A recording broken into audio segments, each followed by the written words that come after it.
Hello and welcome back to the garden. I thought we'd have a quick look around the garden today. We're well into August now, just to see what's growing and what's not. Start with the big palm tree in the front garden, Bootia. Moved this about a year ago now. As you can see from the bottom there's some brown into the bottom leaves. I removed several leaves when I moved it. Every year, even when it was growing, some leaves turn brown. Look up the top though. New leaves coming out. A lovely grey blue colour. If you look in the middle there, you can see a flower stalk arising. Come in and look at the trunk and look up. There's another one up there. So there's two flower spikes coming through.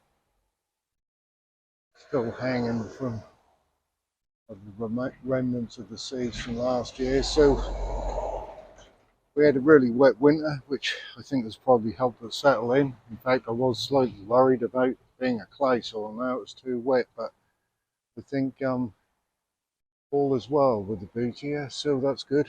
That's one less to worry about from the big move.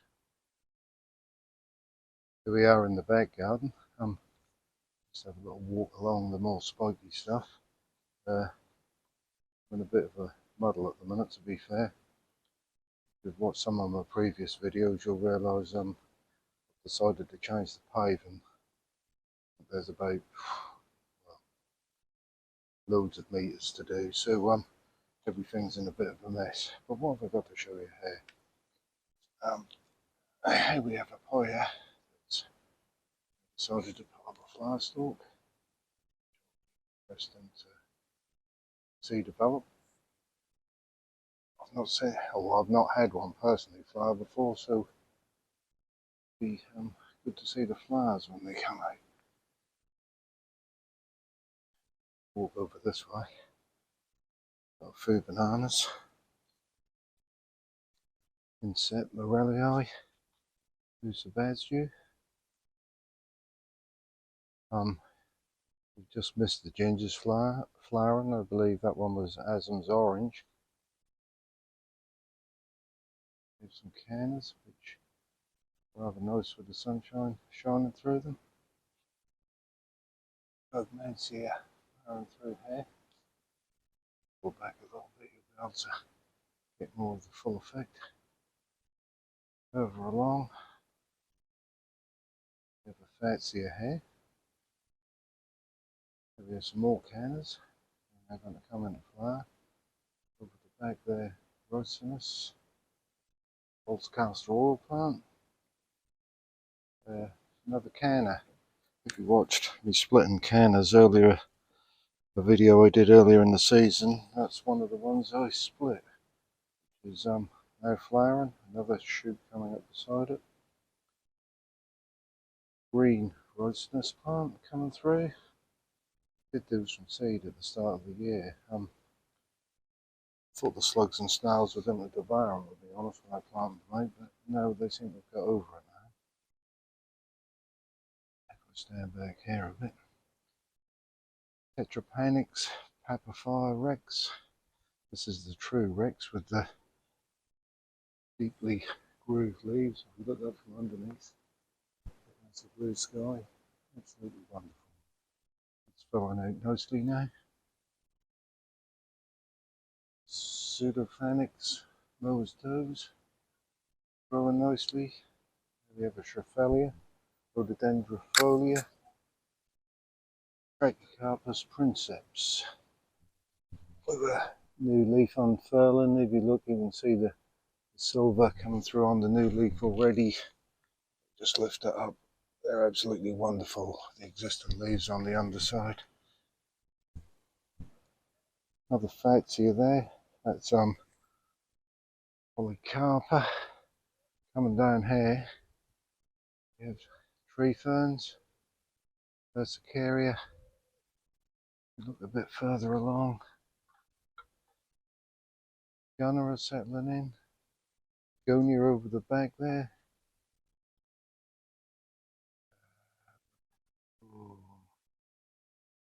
Few hanging overhead plants. I'm hoping there's some Spanish moss up there. I'm hoping to increase this further over the years, use the tree somewhere to hang Spanish moss and the like. Tree fern. Tree fern is still putting out new croziers. If you look carefully there at the bottom, you can see another one unfurling. The tree fern used to be in a lot more shade than it is now.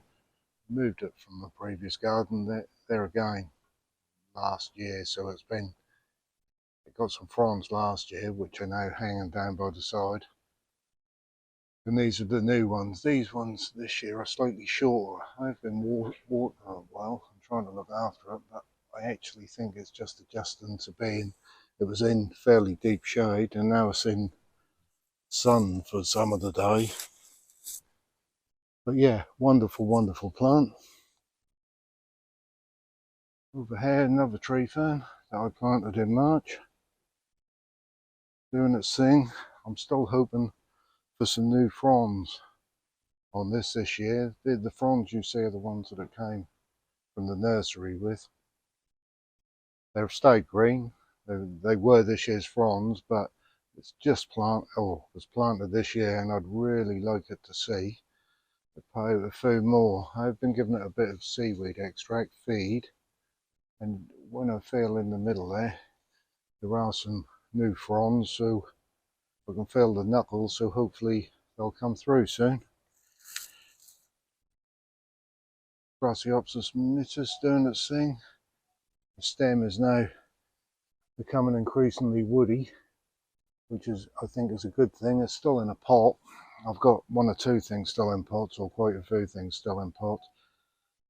The final garden plan isn't finalised yet, and I'm going to need to move some of these plants to their final planting position, so I'll go in the greenhouse again this winter.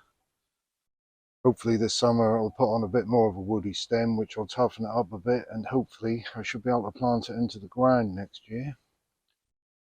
What else have we got? More rosinus, more cannas waiting to flower. There's an echium. It won't flower this year, but if it gets through the winter, hopefully a huge flower spike will erupt next year. The European fan palm probably looks a bit worse for wear since you last saw it. I've been slowly trimming off the fronds or leaves as they've browned. It's struggling somewhat. The back over here is lovely and green on the shorter trunks. The taller trunk seems to be suffering. I'm hoping that several of these have come out brown. New leaves emerging. I'm hoping these ones are going to stay green. They look greener rather than brown, but we'll see what that one does.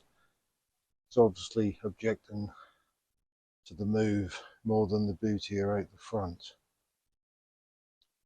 Some more planting in front of that.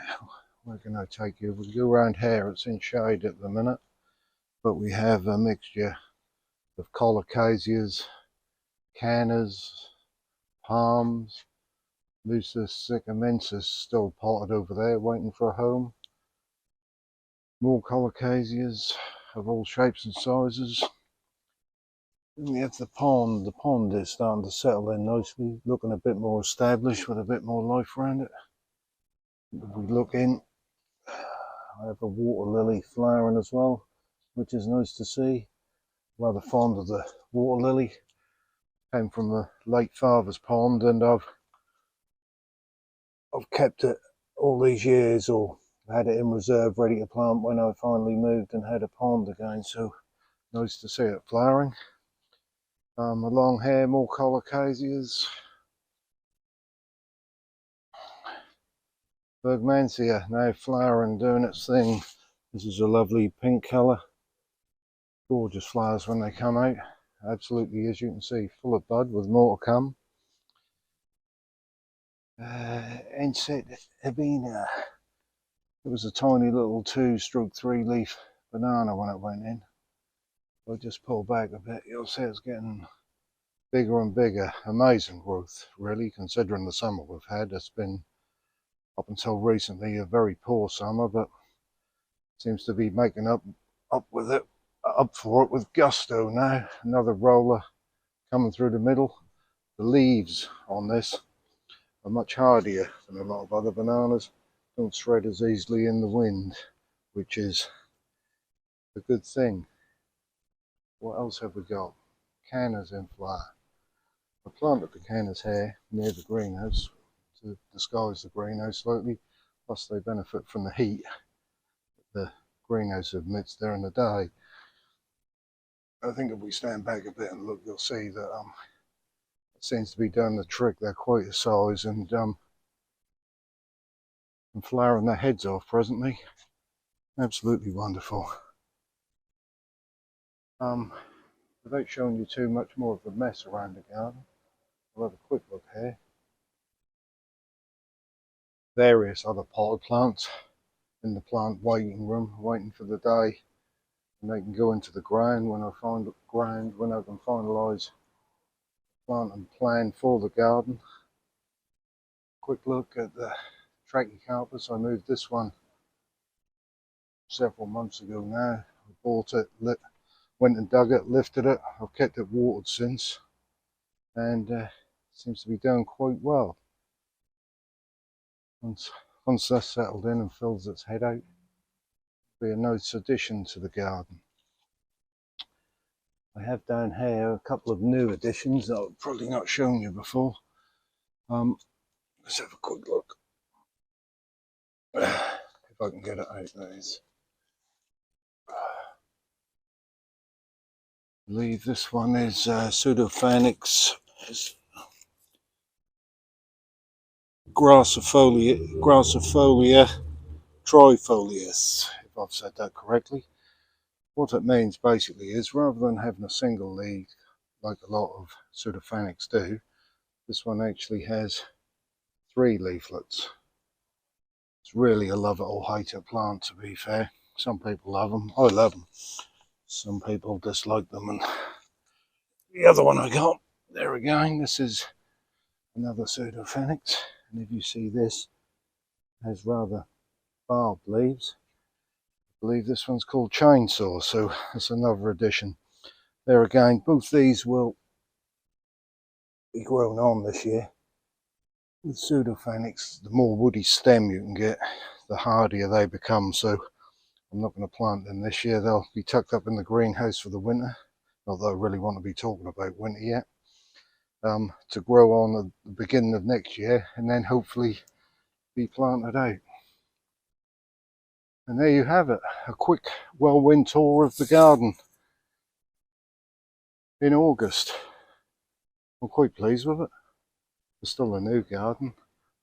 I've left a lot of plants from that I inherited. I don't want to pull out anything too quickly, make my mind up whether I like them or not, and plant it in between. But I'm pleased with how everything is settling in. It's starting to take on a more exotic feel. Hopefully in years to come build even more exotic feel. But yeah, so far so good. That's about it for now from Heathcroft Garden. If you enjoyed the video, please like and subscribe. Join me again soon in the garden.